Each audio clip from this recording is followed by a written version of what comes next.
Hello friends, welcome to now Gujarat समाई digital platform.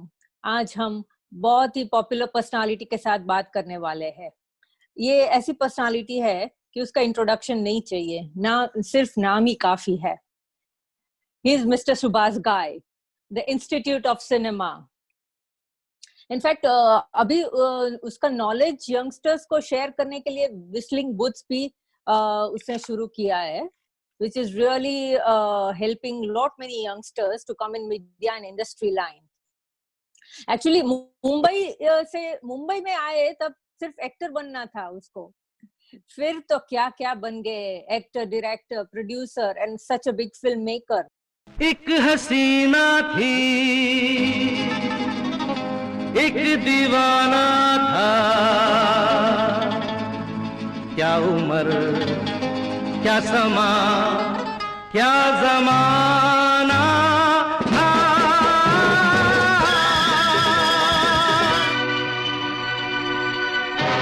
कौन हो तुम?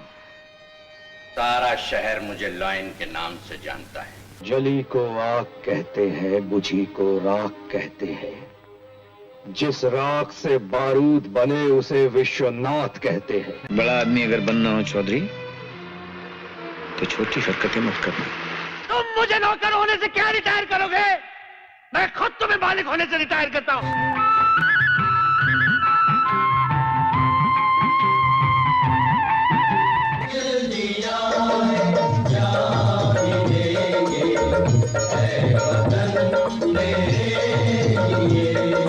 लेकिन आज मुझे पूरा यकीन हो गया सर कि धंधे और कैरियर के बारे में भाई भाई से जल सकता है। हम तुम्हें मारेंगे और जरूर मारेंगे, लेकिन वो बंदूक भी हमारी होगी, गोली भी हमारी होगी और वक्त भी हमारा होगा। नायक नहीं,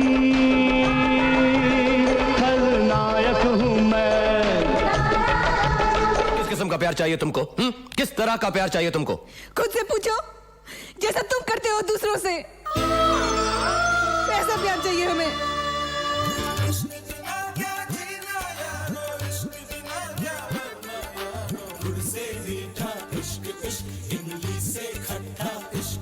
आजा मैं हवाओं पे बिठा के ले चलूं, तू ही तो मेरी दोस्त है।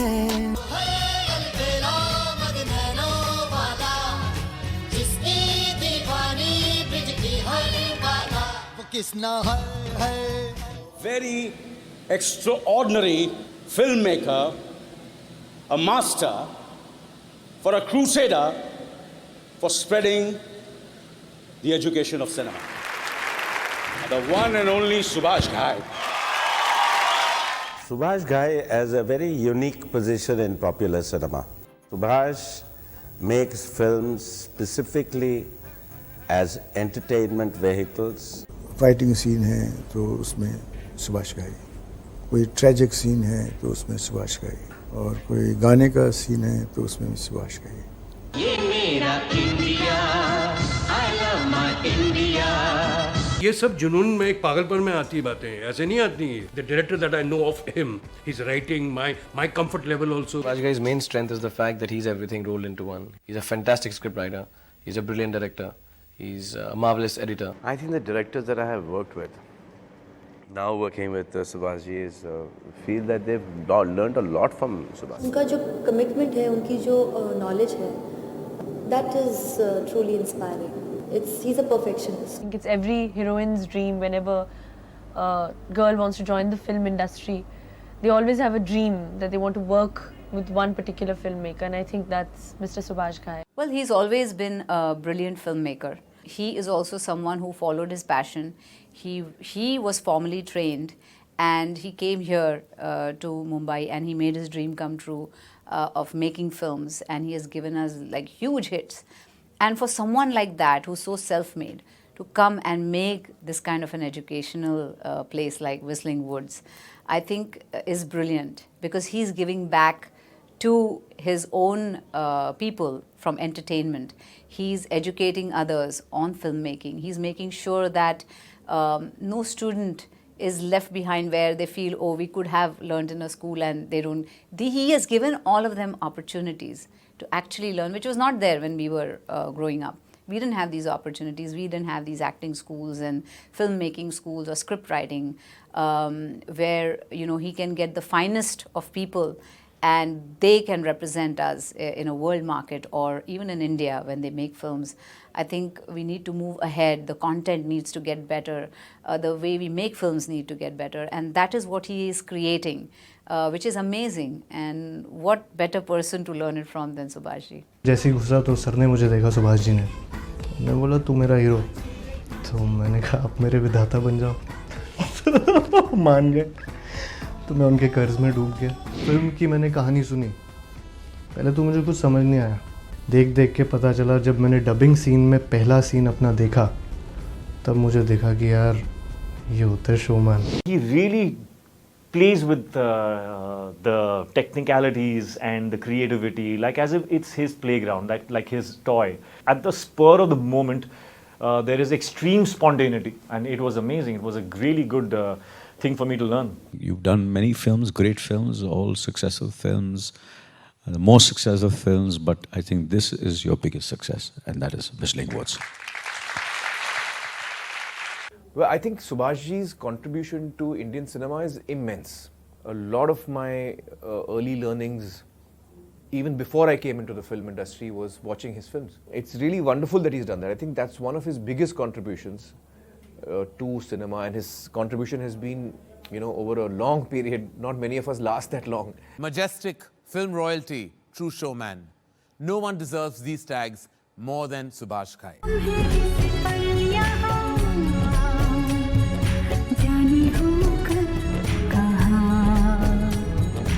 हम मिले ना मिले, हम रहे ना रहे, रहेगी सदा यहाँ प्यार की ये दास्तां, सुनेंगे सदा जिसे ये ज़मीं आसमां। Okay, sir. मेरे को ये जानना था कि like you have been in since decades in the cinema. You have seen all the phases of cinema. पहले भी देखा है, अभी भी देख रहे हो. So we want to know the difference. Like according to you, what is the difference between cinema then and cinema now? Cinema जो होता है वो समाज का प्रतिबिंब होता है, शीशा होता है। Cinema is the mirror of society. जिस जिस समय पर जब जब फिल्में बनी हैं, उसी तरह की बनी है जिस तरह का समाज था। 1920 में जब सिनेमा शुरू हुआ तो धार्मिक फिल्में बनती थी, हरिश्चंद्र, राजा हरिश्चंद्र, रामायण, राम, ऐसी। फिर 1940-45 में भी आपके भट्ट साहब ने राम राज्य बनाई थी फिल्म, अगर आपको याद हो तो। समय समय के ऊपर हर 20 साल के बाद सिनेमा बदलता है, क्योंकि लोग बदलते हैं, नई जनरेशन आती है। जैसे जनरेशन बदलती है वैसे सिनेमा भी बदलता है। तो पहले जब सिनेमा तो जो वैल्यूज होती थी समाज में, जो रिलेशनशिप होते थे समाज में, पति परमेश्वर एक आस्था थी, तो पति परमेश्वर की पिक्चरें आती थी। अभी पति पत्नी दोस्त हैं, मित्र हैं, अभी परमेश्वर नहीं। आज जो है पति पत्नी जो है मित्र की तरह रहते हैं, पार्टनर की तरह रहते हैं। तो मूल्यों में फर्क हो गया ना। जब मूल्यों में फर्क हो गया तो फिर सिनेमा में भी फर्क हो गया। तो जैसे जैसे सिनेमा समाज में बदलाव आता है, परिवर्तन आता है, नई जनरेशन और शिक्षित होती है और उजागर होती है और खोज करती है और अपना नया समाज बनाती है। जैसे आप दादाजी की तरह तो नहीं है ना, परदादा की तरह तो नहीं है, आप तो बिल्कुल नए हैं आज, और आपके आने वाले बच्चे आपसे भी आगे एडवांस होंगे, और भी अंतरराष्ट्रीय दृष्टिकोण से देखेंगे उस जीवन को, है ना।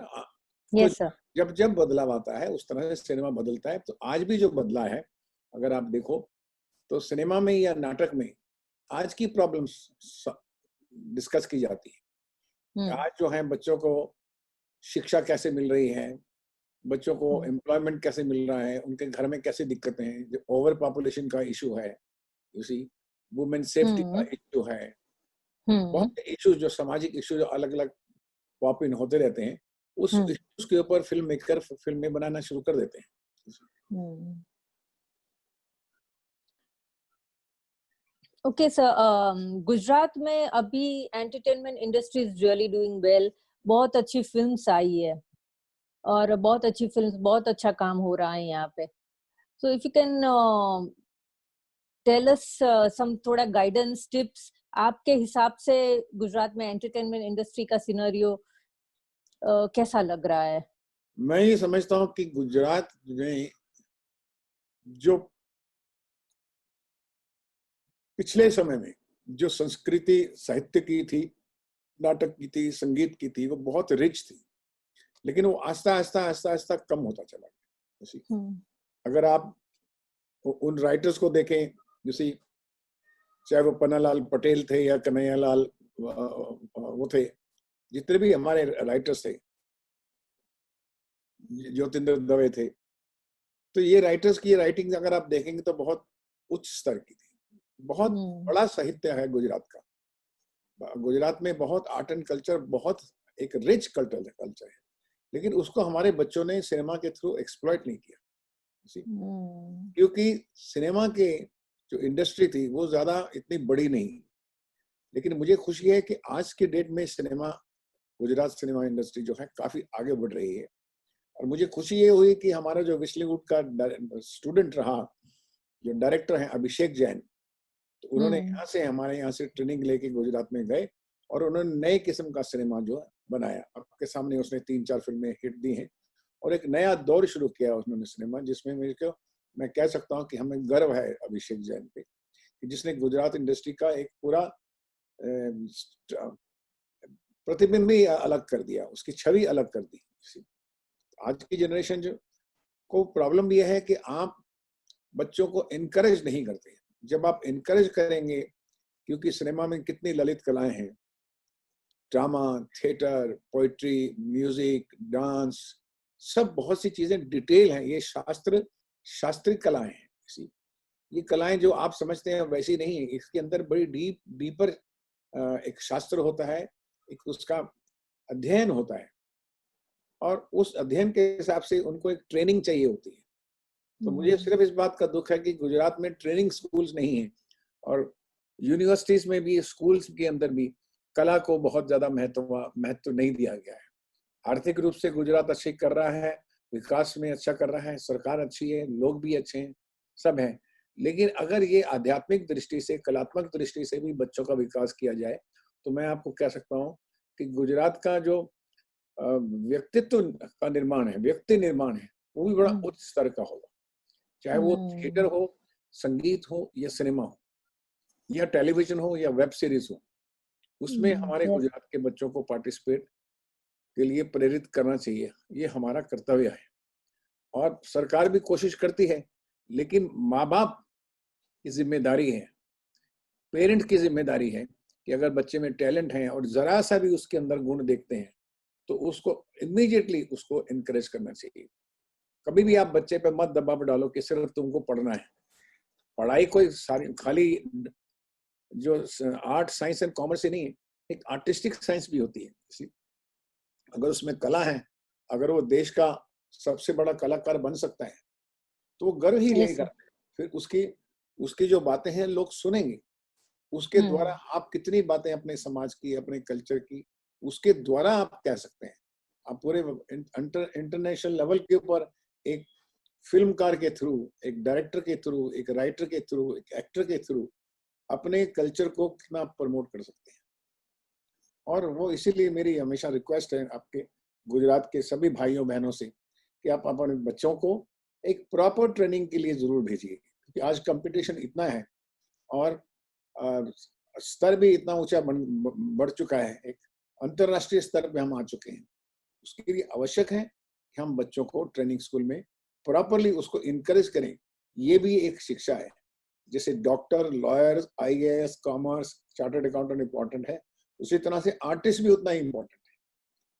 और ये लोग भी जो है डॉक्टर, लॉयर, चार्टर्ड अकाउंटेंट, इनमें भी आर्टिस्टिक लेवल होना चाहिए। ये नहीं कि खाली है तो उनको अगर वो डॉक्टर है तो उसको गाना नहीं गाना चाहिए, या उसको कुछ अध्ययन नहीं होना चाहिए नाटक का। अगर आप रामायण और महाभारत पढ़ते हैं तो उससे क्या सीखते हैं आप? नाटक ही तो सीखते हैं, और नाटक के थ्रू सब जो मैसेजेस हैं, जो मूल्य हैं जीवन के, वो उससे सीखते हैं। नाटक के द्वारा ही सीखते हैं आप, और जीवन एक नाटक ही है। हम रोज एक नए नाटक को देखते हैं, लेकिन उसको कैसे सह सकते हैं, वो जो संयम आता है, वो जो दृष्टिकोण बनता है, वो नाट्य शास्त्र से ही बनता है। भले आप उसके अंदर professional actor, director, writer, dancer हो या ना हो, लेकिन आपकी कलात्मक दृष्टिकोण जब बढ़ता है तो आपका मानसिकता और मानसिक विकास भी बहुत बड़ा होता है। ये मेरा कहना है और मानना, और मैंने देखा है दूसरे देशों में, अमेरिका में 5वीं क्लास से लेकर से ही शुरू कर देते हैं कि आपको एक आर्ट एंड कल्चर के ऊपर एक सब्जेक्ट लेना पड़ेगा, कंपल्सरी है। या तो स्पोर्ट्स और या ड्रामा, या कोई भी आर्ट एंड कल्चर में से एक सब्जेक्ट लो, तभी उनका विकसित। भले आपको डॉक्टर बनना हो, लॉयर बनना हो, बिजनेसमैन बनना हो, इसीलिए उनकी क्रिएटिविटी बढ़ जाती है। जिसको जब बड़े होते हैं वो बिजनेस में भी क्रिएटिव होते हैं, साइंस में भी क्रिएटिव होते हैं, खाली टेक्नोलॉजी में नहीं, सोच में भी। जब सोच बड़ी होती है तो देश प्रगति करता है। ये मेरा मतलब। सर आपने बहुत अच्छी बात की, क्योंकि वो होता है ना कि फिल्म में नहीं जाना है तो फिल्म लाइन क्यों लेने की, ऐसा होता है। It's such a misconception. और एक मेरे को पॉइंट पूछना था कि इस गुजराती लैंग्वेज बैरियर इन बॉलीवुड? बॉलीवुड जो है वो उसका नाम हिंदी सिनेमा है। ये बॉलीवुड तो एक गाली है। बॉलीवुड आपको कभी नहीं कहना चाहिए कि आप बोलिए कि गुजराती सिनेमा क्या बैरियर है हिंदी सिनेमा में। ये तो भाषा है। सिनेमा तो एक ही होता है, चाहे वो फ्रेंच सिनेमा हो या जापानीज सिनेमा हो या ईरानियन सिनेमा हो, गुजराती सिनेमा हो, तमिल तेलुगु सिनेमा और हिंदी सिनेमा। तो आप ऐसा क्यों समझते हैं कि जो बॉलीवुड सो कॉल हिंदी सिनेमा है वो ठीक है, वो नेशनल भाषा है, राष्ट्र भाषा है, उसमें जाना चाहते हैं, तरक्की करना चाहते हैं ताकि पूरे भारत के लोग जो हैं उसको देख सकें। लेकिन आज तमिल इंडस्ट्री को देखिए या तेलुगु इंडस्ट्री को देखिए, तो हिंदी फिल्मों से भी ज्यादा बड़ा बिजनेस कर रही है। They are more popular all over the world. तो आप अपनी गुजराती सिनेमा को क्यों ना बढ़ाएं? आप हिंदी सिनेमा में जाने की कोशिश क्यों करें? हिंदी सिनेमा आपको बुलाना चाहिए कि अरे ये इतने अच्छे आर्टिस्ट हैं, इनको आप बुलाइए। दूसरी भाषाओं के लोग अब आपके गुजराती आर्टिस्ट को तेलुगु फिल्म भी करनी चाहिए, बंगाली फिल्म भी करनी चाहिए, हिंदी फिल्म भी करनी चाहिए, लेकिन आप अपना अस्तित्व बनाइए। गुजराती अस्तित्व होना चाहिए। गुजरात के जो लोग हैं वो इतने बड़े कलाकार हैं, इतनी अच्छी अच्छी कहानियां कहाँ से। आपके पास तो 10,000 कहानियां हैं, आपके साहित्य में 10,000 कहानियां। आप पूरे विश्व को हिला सकते हैं, समझा सकते हैं अपनी कहानियों के थ्रू, अपने ड्रामा के थ्रू। तो जब भी होता है, जैसे अभी हमारे परेश रावल साहब हैं या संजीव कुमार साहब थे, गुजरात से ही है ना, उन्होंने भी अपनी कितनी धाक जमाई। जो आर्टिस्ट आते हैं वो आर्टिस्ट तो कंपटीशन में जीतते ही जीतते हैं। उसका कोई कॉम्प्लेक्स नहीं होना चाहिए कि मैं बॉलीवुड में कैसे जाऊं। आपको जाना है आप हॉलीवुड में भी जाइए। हमारे हिंदी आर्टिस्ट भी हॉलीवुड में काम करते हैं, इरफान खान भी करते रहे, और कितने लोग हमारे आर्टिस्ट करते हैं ना वो भी। तो आपका इंटरेस्ट है बॉलीवुड में जाने को या हिंदी सिनेमा में, तो जरूर आइए आप, पर पहले आप अपनी भाषा के अंदर, क्योंकि जो भाषा और संस्कृति होती है वो आपके चेहरे पर गड़ी होती है, तो आपके लिए इजी होता है गुजराती में डायलॉग्स बोल के अपने आप को एक्सप्रेस करना। अब मैं कभी इंग्लिश फिल्म नहीं बना सकता या मैं गुजराती फिल्म नहीं बना सकता, क्योंकि मैं दिल्ली में पैदा हूं, तो मैं हिंदी ही जानता हूं, तो मैं हिंदी सिनेमा में ही आया। मैं इंग्लिश सिनेमा में नहीं गया या फ्रेंच सिनेमा में नहीं गया। Yes sir. तो जो आपका रूट्स है, जो आपका गांव है, जो आपकी भाषा है, जो आपका कल्चर है, जो आपके लोग हैं इर्द गिर्द, जहां से आप बड़े हुए हैं, उसी की कहानी आप बताइए, पूरा विश्व हिल जाएगा। आज ईरान के सिनेमा ने, आप देखिए, Iranian cinema is one of the very leading cinema in the world. दुनिया के सारे अवार्ड वो जीत के ले जाते हैं, क्योंकि वो अपने ही गांव की कहानी बताते हैं। और हर गांव में, हर शहर में, हर भूमि की एक अपनी कहानी होती है। ये मेरा कहना है सब बच्चों से। ऑडियंस भी हमारे साथ जुड़ी हुई है और बहुत सारे व्यूअर्स क्वेश्चंस भी पूछ रहे हैं। एक क्वेश्चन है, ये बंदा ने पूछा है कि आप कोई रास्ते में पानी पूरी वाला देखो तो आप उसमें क्या देखेंगे? Being a director, like what will you visualize in that pani puri wala? Would you see the angle के कौन से एंगल से शूट करूं कि आप क्या देखेंगे? जब मैं पानी पूरी वाले को, मैंने कम से कम सैकड़ों पानी पूरी वाले देखे। बचपन से पानी पूरी खाते रहे। तो जब मैं बड़ा हुआ तो मैं पानी पूरी को ये देखता हूँ कि वो जब पानी वो पूरी में डाल रहा होता है, उसके फोकस कितना है उसका, उसके अंदर उसका प्रेम कितना है, उसका ग्राहक के साथ बात करने का तरीका क्या है, वो अपनी प्रोफेशन से अपने जो खोंचा लगाया हुआ है पानी पूरी को खिलाने में उसको कितनी खुशी हो रही है। मैं पानी पूरी को नहीं देखता। पानी पूरी तो एक रेसिपी है, हर जगह आपको 19, 20, 21 मिलेगी, लेकिन जो पानी पूरी खिलाने वाला बंदा है उसके अंदर कितनी एक आर्टिस्टिक एक बात के बहुत प्यार से आर्टिस्ट तरीके से आपको खिलाएंगे। कुछ बोलेंगे चल रहे, असिस्टेंट को बोलेंगे तू दे दे, तू पानी डाल दे, तू ये कर दे। तो उसमें जो एक संबंध है ग्राहक का और पानी पूरी वाले का, उसमें जो प्रेम है वो मैं देखता हूँ ज्यादातर, और उसमें से कहानी मुझे मिलती है।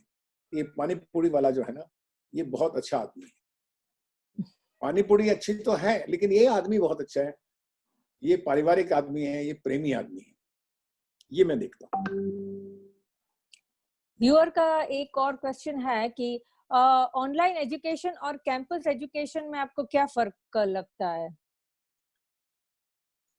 अगर मैं आपके साथ बैठा होता और आप मुझे चाय पिला रहे होते और अभी हम जूम में बात कर रहे हैं, इसका कितना फर्क है? आज जूम में सब लोग, बच्चे लोग सुन रहे हैं, और आज मैं उनके बीच में बैठा होता क्लासरूम में या हॉल में, और वो तालियां मार रहे होते हैं, मैं भी तालियां सुन रहा होता, उनका एक लाफ्टर सुन रहा होता, उनके आंखों का एक संपर्क, दिल का संपर्क होता है। अब ये फिल्म है, एक पिक्चर के द्वारा, एक टेक्नोलॉजी के द्वारा हम एक दूसरे को देख रहे हैं। एक बात बताइए, क्या माँ को आप स्काइप में पसंद करेंगे या घर में पसंद करें मिलना? घर में माँ का मोह जो है आप पा ही नहीं सकते, बेटे का मोह आप पा ही नहीं सकते जब तक आप बेटे को मिलते नहीं, जब तक आप उसको गले नहीं मिलते, जब तक उसको देखते नहीं। भले बातें वही करें, अभी सिर्फ हम वोकल बात कर सकते हैं, लेकिन जो आंखों से आंखों मिलती हैं, इसी तरह से क्लासरूम में भी जो कैंपस होता है, कैंपस एक एनवायरनमेंट होता है। अभी हम लोग जो व्हिस्लिंग वुड्स इंटरनेशनल बॉम्बे में फिल्म स्कूल है हमारा, उसमें अगर आप आके देखें तो एक एटमॉस्फेयर है। जब बच्चा आता है तो खुद ही देखता है कि अरे मैं ऐसी यूनिवर्सिटी में आया हूँ, अब मुझे बनना है, ये मुझे एक आश्रम मिला है, ये मेरा गुरुकुल है। और वो फिर चारों तरफ देख के रोज सुबह शाम रहते वो उस समय से बन जाता है। दूर रह के जूम में बात करें, ऑनलाइन ट्रेनिंग ले, तो वो एक इंफॉर्मेशन लेवल पे, नॉलेज लेवल पे तो ठीक है, अगर वो बच्चा शार्प है तो वहां से भी सीख सकता है। लेकिन जो बच्चा मार्मिक है, जो बच्चा एक इमोशनल है, सेंसिटिव है, we lose the sensitivity online and the physical. इसीलिए फिजिकल स्कूल बनाए गए। इसी पोस्टल स्कूल भी थे पहले, हमारे टाइम पे भी पोस्टल ग्रेजुएशन होती थी और होती है अभी भी, पोस्ट से कई ग्रेजुएशन करते थे, लेकिन वो बात नहीं आ पाती, वो बच्चे का निर्माण ठीक नहीं हो पाता। इसीलिए मैं हमेशा समझता हूँ कि जो फिजिकल कैंपस है वो बहुत जरूरी है, हर शहर में, हर गांव में, हर नगर में रहा। और उसके बाद फिर आप टेक्नोलॉजी को यूज कीजिए। आप टेक्नोलॉजी से ये यूज कर सकते हैं कि जिन लोगों को आप अप्रोच नहीं कर पाते या जिनको बुला नहीं पाते, जैसे कुछ टीचर लंदन में है, कुछ टीचर फ्रांस में है, अमेरिका में है, बॉम्बे में है, आप उनको टेक्नोलॉजी के थ्रू ऑनलाइन बातें कर सकते हैं। जैसे अगर सुभाष घई को बुलाना है तो आप सुभाष घई को उसको घर से भी खींच सकते हैं, जैसे आज आपने खींचा मुझे। वो ऑनलाइन जो रिलेशनशिप है वो पूरे विश्व से बन सकता है, उसका पूरा फायदा उठाइए। लेकिन जहां तक रोज मिलने वाले टीचर्स, रोज मिलने वाले दोस्त, रोज मिलने वाली किताबें, शिक्षा, वो बहुत ही इम्पोर्टेंट होती है। बहुत सारे व्यूअर्स हमारे साथ जुड़ गए हैं। एक व्यूअर का क्वेश्चन है कि how is Whistling Wood different from the other institute? Whistling Woods, देखिए व्हिस्लिंग वुड्स नाम मैंने क्यों रखा? मैंने कहा कि किसी भी कला का जो रचना होती है वो रचना सृष्टि से आती है। कला का मतलब ही है सृष्टि से। अगर संगीत आएगा या कोई भी चीज विचार आएगा, क्रिएटिविटी आएगी, आपकी क्रिएटिविटी बनती है एग्जिस्टेंस से, नेचर से। तो नेचर में क्या, मैं एक दिन नाम सोच रहा था, जब मैंने सुभाष का ही फिल्म इंस्टीट्यूट तो नहीं रखा, नहीं तो वो रख सकता था, जी ये ब्रांड है इसका नाम रख दीजिए सुभाष इंस्टीट्यूट, वो आएंगे लोग। मैंने बोला नहीं, इसका तात्पर्य क्या है ये स्कूल खोलने का। व्हिस्लिंग वुड्स, यानी जिस वक्त की उस जंगल के अंदर जब हवा चलती है और हवा से वो सी सांस फिसल की आवाज आती है, और उसी से एक आदमी ने सोचा कि उसके बम्बूस निकाल के उसमें छेद करके वो एक बांसुरी बनाई, और बांसुरी से म्यूजिक बना। The music was originated through flute, through bamboos and the wind, and both belong to the existence in the nature. तो whistling woods का मतलब है कि हर बच्चे को हमारी पहले फिलॉसफी समझाई जाती है, पहले आप यूनिवर्स से, एनर्जी से कनेक्ट करो, आप किसी को कॉपी मत करो, आप अपने आप को पहले विकास करो। सबसे बड़ा whistling woods का फायदा यह है कि हम पहले उसके व्यक्तित्व को कैसे निर्मित करें, उसको कैसे हम बढ़ाएं, उसमें कैसे प्रगति डालें, उसकी मानसिकता में, उसके आध्यात्मिक लेवल पर, उसके विजडम लेवल पर। नॉलेज तो सबके पास एक है, सब यूनिवर्सिटी के पास है, तुम्हारे पास भी है। तुम्हारे पास है तो एक गांव वाले एक स्टूडेंट के पास भी है जिसके पास मोबाइल है, नेट है। Knowledge is a common today, and if you are intelligent, you have brought intelligence from your background, from your family and from your school. Now you need a wisdom, how to understand the things in right perspective. तो जब तक आप अच्छे इंसान नहीं बनेंगे, जब तक आप विशाल दृष्टिकोण नहीं रखेंगे, आप चीजों को अच्छी तरह से समझ नहीं पाएंगे। तो आपने प्रोफेशन में, क्रिएटिव एंड परफॉर्मिंग आर्ट में, आपको सबसे ज्यादा जरूरी है एक विवेक का होना और एक स्पिरिचुअल पावर बड़ी स्ट्रांग होनी चाहिए आप में। How to understand and grasp the art immediately, क्योंकि हर बार नया स्टोरी, नई कहानी, नया प्रवाह, नया हर चीज हर बार नई है। कोई भी चीज मैकेनिकल नहीं है। टेक्नोलॉजी मैकेनिकल है लेकिन क्रिएटिविटी मैकेनिकल नहीं है, इनोवेशन मैकेनिकल नहीं है। इनोवेशन में हर बार नया सोच, मुझे हर सुबह उठ के नया सीन लिखना पड़ता है, नए एक्टर्स मिलते हैं, नई कहानियां मिलती हैं, नई सिचुएशन मिलती है, नई न्यूज मिलती है, परिवर्तन मिलता है जीवन का, देखता रहता हूं मैं। तो हर बार चैलेंज होता है। ये तभी हो सकता है जब आपका एक स्पिरिचुअल स्ट्रेंथ बहुत हो, विवेक आपका बहुत विशाल होना चाहिए।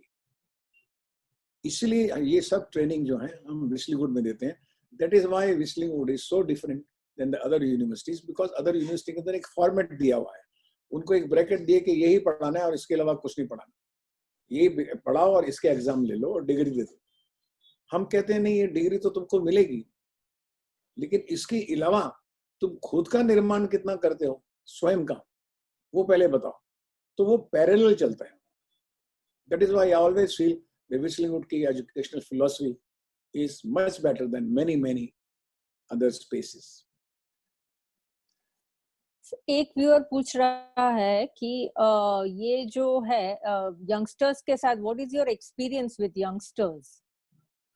Youngster are the teachers. Youngsters are the teachers.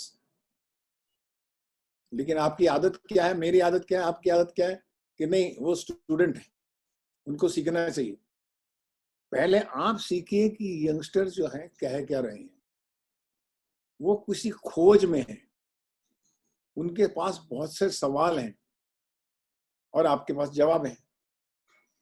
अब मैं अगर जब क्लास में जाता हूँ स्टूडेंट्स की, चाहे म्यूजिक स्कूल है हमारा, फैशन स्कूल है, एक्टिंग स्कूल है, फिल्म मेकिंग स्कूल है, हमारे 7 स्कूल हैं व्हिस्लिंग वुड के अंदर। तो हर बार मैं पहले सवाल ये नहीं करता कि मैं तुम्हें क्या बताना चाहता हूँ, मैं कभी नहीं उनसे पूछता। मैं पहले पूछता हूँ कि आप क्या जानना चाहते हैं।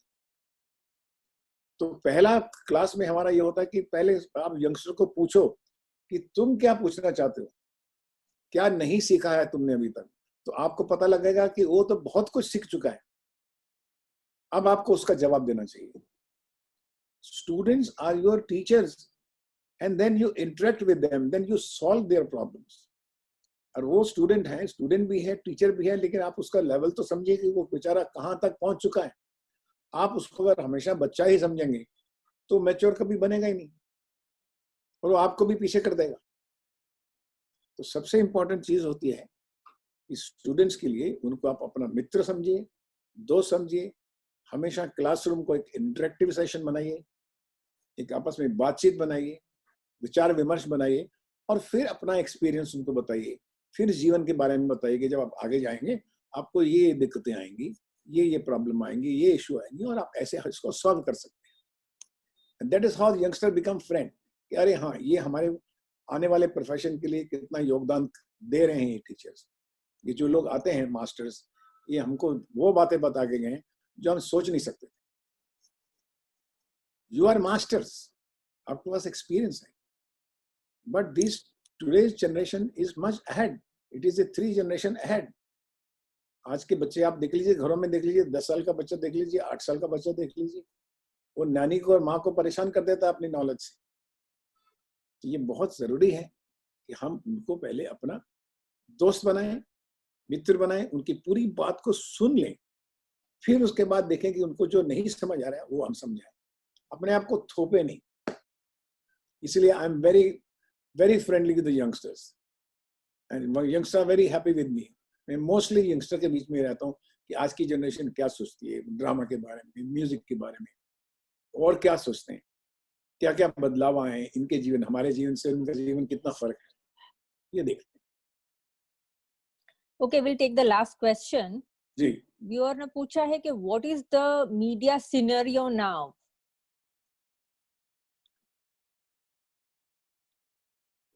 Because of the technology and social media, the media scenario ऐसा हो गया है कि अभी हर बच्चा और हर स्टूडेंट या हर सिटीजन कंफ्यूज होता जा रहा है, क्योंकि डेमोक्रेसी की तरह हर एक को अपनी ओपिनियन देने की आदत हो गई है। क्योंकि आपको सिर्फ एक क्लिक करना है लाइक में और डिसलाइक में। तो जो बच्चा सीखने वाला है उसको आज तक समझ नहीं आया कि टमाटर खाने से सेहत ठीक होता है या टमाटर से सेहत खराब होती है। आधे लेक्चर टमाटर से सेहत खराब होती है, आधे लेक्चर टमाटर खाने से सेहत बनती है। तो कौन सी दिशा में जाए? तो ये इतना इसका बम्बार्टमेंट हो गया है, इसके ऊपर कोई नियंत्रण नहीं, कोई सेंसर नहीं, कोई एक दिशा नहीं, क्योंकि सब जितने भी प्राणी हैं, जितने भी मस्तक है, वो अलग अलग सोचते हैं। तो 100 ओपिनियन आएंगे तो 100 ओपिनियन में से मैं अपनी क्या ओपिनियन बनाऊंगा, बताइए। ये प्रॉब्लम जो है मीडिया के साथ आज का सिनेरियो में जो हो रहा है वो गलत हो रहा है, लेकिन वो भी ठीक हो जाएगा। आस्ता आस्ता बच्चे भी समझ जाएंगे कि किसको सुनना है, किसको नहीं सुनना है। क्योंकि नेगेटिविटी और डिबेट बढ़ती जा रही है, उससे आदमी की रेस्टलेसनेस, फ्रस्ट्रेशन बढ़ती जा रही है। आज बच्चों के अंदर थोड़ी फ्रस्ट्रेशन है, लो एस्टीम है, because they do not know whom to believe.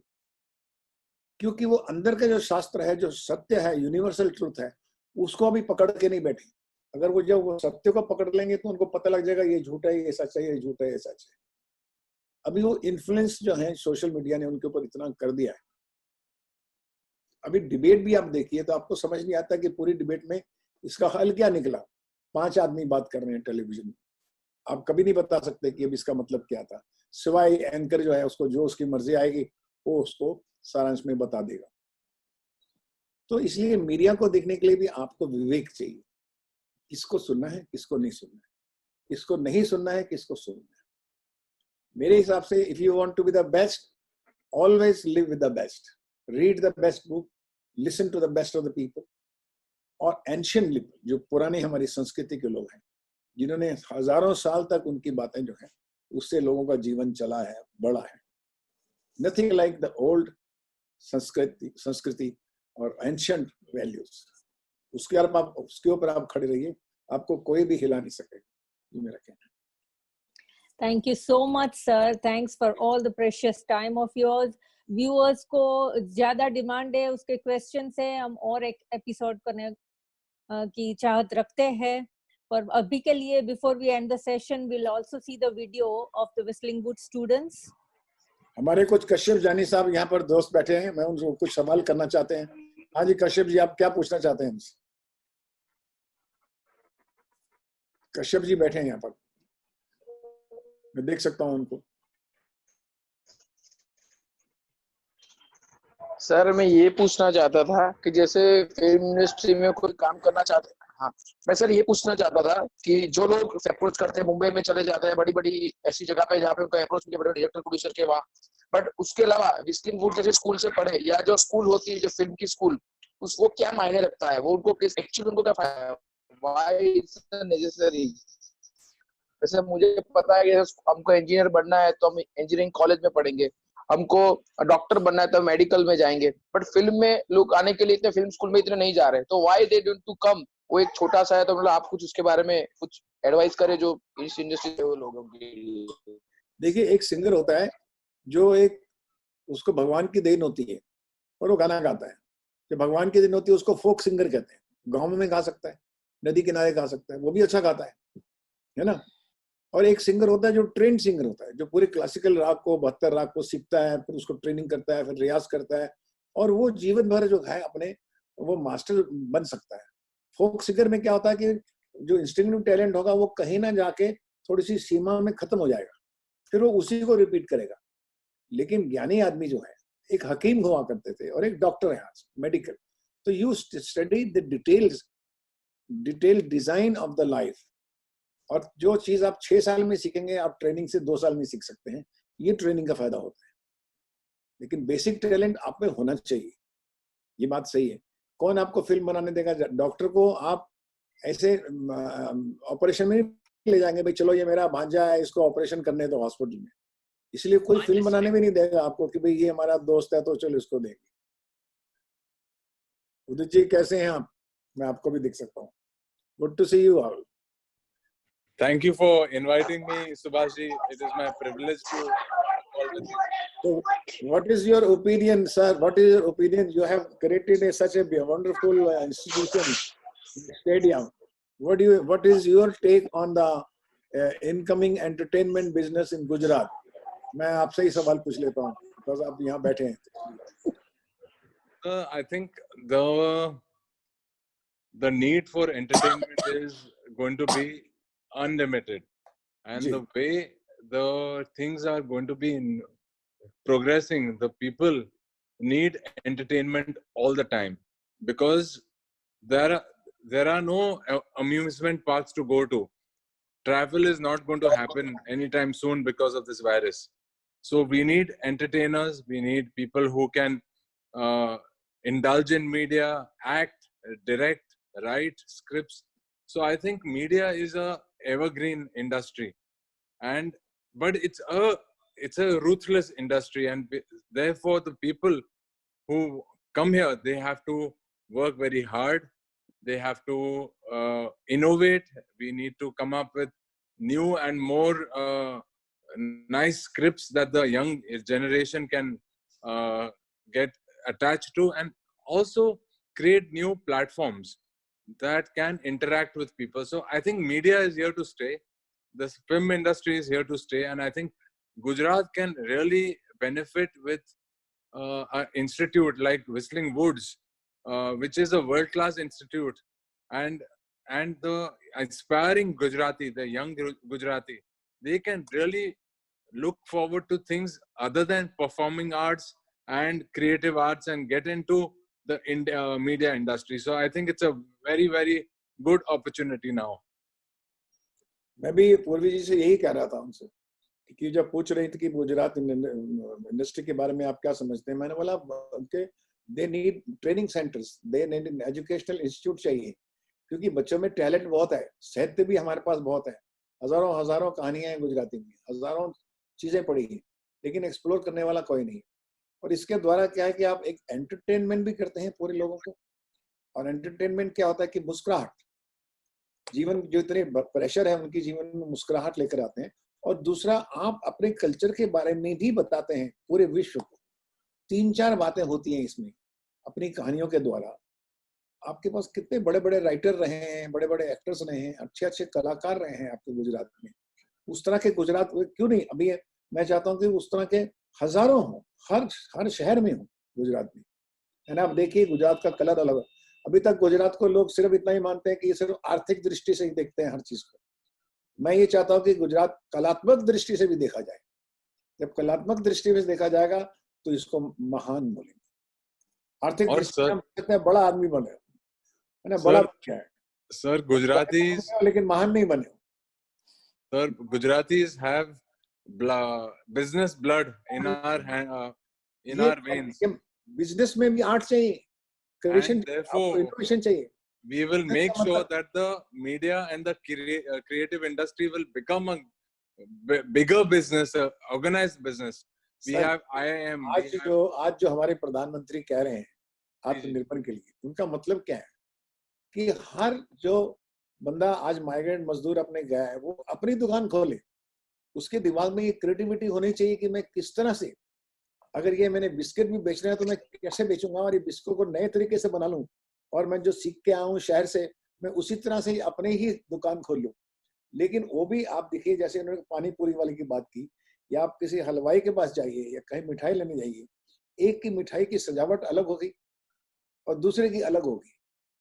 एक में आपको खुशी मिलेगी लेने में, थोड़ा सा पैसा भी आप दे देंगे, बिकॉज उसके अंदर क्रिएटिविटी है। क्रिएटिविटी का मतलब खाली डांस ड्रामा म्यूजिक से नहीं है। आपके स्टेडियम बने हैं, आपके जो मकान बने हैं आर्किटेक्चर में है, इवन मेडिसिन में आप देखिए कितनी तरीके से, जब हॉस्पिटल में जाते हैं तो आधा आप ठीक हो जाते हैं, बिकॉज हॉस्पिटल की कंस्ट्रक्शन इतनी ब्यूटीफुल है, उसमें इतनी अच्छी पेंटिंग्स लगी हुई हैं, इतना अच्छा उसके डोर्स हैं, उसके कॉरिडोर्स हैं। आर्किटेक्ट भी जो है वो आर्टिस्ट है। आपका बार्बर जो है वो भी आर्टिस्ट है कि आपके बाल करके आपके चेहरे को एक सुंदर बना देता है। आर्टिस्ट का मतलब खाली गाने वाले से नहीं है। So the creative art and performing arts, ये दोनों बच्चों को हमें सिखाना बहुत जरूरी है, और इसके लिए ट्रेनिंग सेंटर्स और इंस्टीट्यूट्स होने भी बहुत जरूरी है आने वाले भविष्य के लिए, आने वाले समय के लिए, ये मैं समझता हूँ। Sir is very cooperative. And we are looking forward to having Whistling Woods in Gujarat. Gujarat, that will be a privilege. Yes, sir, I'm always that there. will be a privilege. For Gujarat, I love Gujarat. God bless. Thank you, sir. Okay, thanks, sir. Nice talking. Thank you.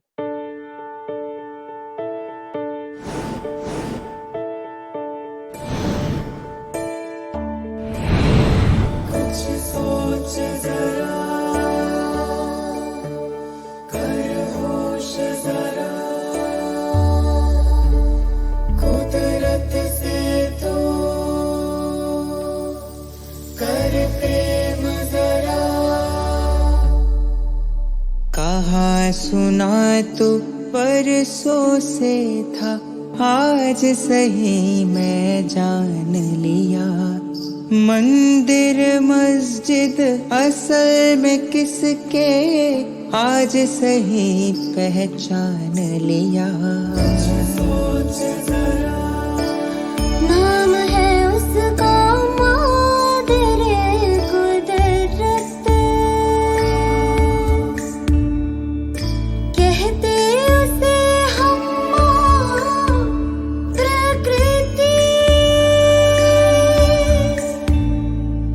वैश्विक शक्ति,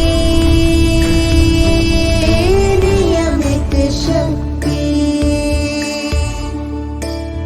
पृथ्वी पालन करती है। जीवन जिसका जैसा भी हो, सबका लालन करती है। सोच जरा आजादी है किसके बस में, आज सही पहचान लिया।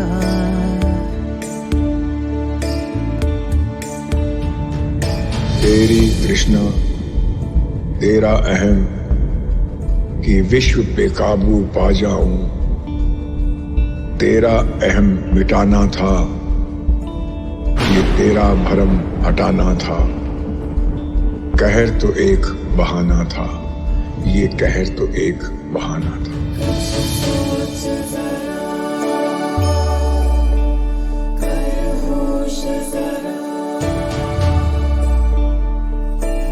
फिर भी कुदरत कहती है, पृथ्वी मेरी बेटी है। इसको तो बचाना ही था, तुझको भी समझाना था। कुछ